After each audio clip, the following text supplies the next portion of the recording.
Hello everyone, I am going to dedicate a whole video to this launch, which is Chanel Allure Homme Sport, the Superleggera edition, which, just to clarify, comes from something car related. If you need an explanation of what Superleggera is, I'm not the one. I don't know cars, I don't know what that means, but it's something car related. It's about the chassis. I don't even know how to say that in English, so don't mind me. Also, if you want impressions on the Allure Homme Sport, again, I'm not the one for this. It's just that I was very curious. I haven't smelled this before. I was very curious about this sort of scent, and let me tell you this, I love it. I think it's a gorgeous, you know, typical. I think it's. I do remember Allure Homme Sport. I think it's quite similar to that. If not similar to Allure Homme Sport, then it's similar to all the other, you know, all the other fragrances. You know, Carolina Herrera, all the freshies, all the musky freshies from the 2000s onwards. Which, yeah, again, it's not a bad thing, but it's something. I don't think I have anything in my entire wardrobe that feels similar to this, and this should change. I need something like this in my life. I mean, why not? Just embrace this. It's a beautiful scent. It's something that is no longer, God, I have to always be against the trend, against the grain, against everything.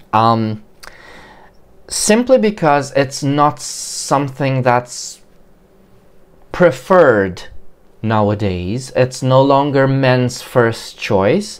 I think I'm starting to get interested in this for some reason. Oh God, it reminds me a bit of Dior Sauvage as well. Well, of course it does. All of it. Just a bit. It's that, you know, typical masculine olfactive imprint that you get in most. I don't know what it is. It might be a combination of patchouli with something. I don't know. It's almost a fougere. It's got beautiful citruses. Well, it is quite similar. I don't know what they changed. I don't know what they added or taken away from Allure Homme Sport. There's so many different flankers to Allure Homme, and I think to the Allure Homme Sport line. I think that's, I don't know, I might be mistaken, but there's the Edition Blanche, and then there's so many different ones. I'll have to check. Oh, let's do this right now. Let's go to Chanel. I don't think they still have them anymore.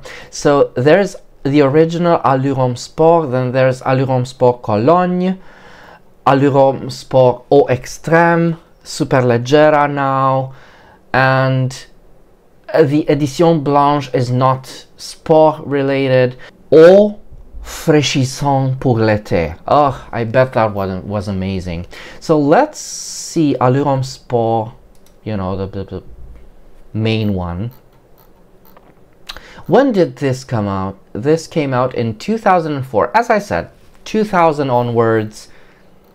C notes. Oh, this one was considered a marine scent. Remember when marine scents meant nothing?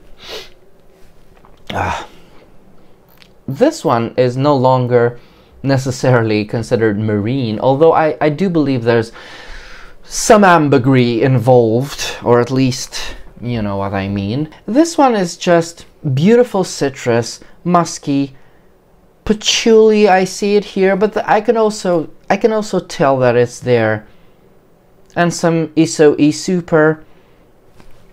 It's simple, you know, nothing to write home about, nothing out of the ordinary, but it's still something I would love to wear. Now, this comes as an eau de parfum, just so you know, and I do believe this is quite long lasting.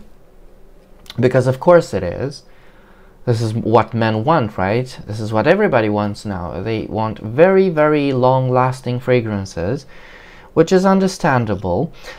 However, this particular fragrance is not obnoxious. It's quite fresh, you know, quite mild on the nose, doesn't assail any sense as far as I'm concerned. So men do wear this, I guess. If you have to wear something, at least make it this. Alright, so I think that's quite enough for the Allure Homme Sport Superleggera. I think it's a good enough launch, nothing out of the ordinary, but you know, Chanel's gonna Chanel. So if you have any other questions, do let me know in the comments, and until next time, remember, fragrance creates memories, and may yours be happy.